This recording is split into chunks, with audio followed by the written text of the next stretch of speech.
It's amazing to me how the God we serve can take the things that are bad in this world and use them to work on His people. How many of you realize that God is actively at work in our personal lives? He has a goal. He's got something He intends to get out of you and out of me. And He's not going to stop. And He'll use anything. He'll use anything to get the job done.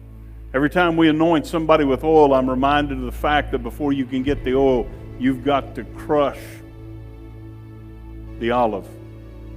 Before you can drink the wine, you've got to crush the grapes for the good stuff to come out of them. And I don't think we've been given a life that's necessarily supposed to be easy. As a matter of fact, I find that when we get overrun with prosperity, we tend to let the things of God slip. I got a word today. I got a word I believe that God wants to produce in our lives and in this church, in this moment, in this hour that we're standing in. God does not stop working because the Democrats win an election. And He doesn't stop working if the Republicans do. God is always at work in the lives of His people. You're the only person that can stop God from working in your life.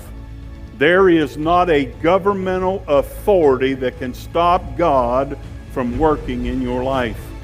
There is not a demon in hell that has the power to stop God from working in your individual life. There is nothing, there is not an angel that can stop God from working in your life. You are the only one that can stop God from working in your life. And we need to realize that all these things that seem to be on a major scale that takes all of our attention is a trick of the enemy to get our eyes off what God wants to do in our individual lives. What are we going to do? We're going to keep following God just like we've always done. That's the answer to every situation. You say, what are we going to do if the outcome isn't what we want? We're going to keep following God just like we're supposed to do. And that's exactly what we're going to do, no matter what it looks like, no matter how bad it gets or how dark it seems around us. You and I have been called to follow Jesus Christ throughout this life. You are the only one that can stop God from working in your life.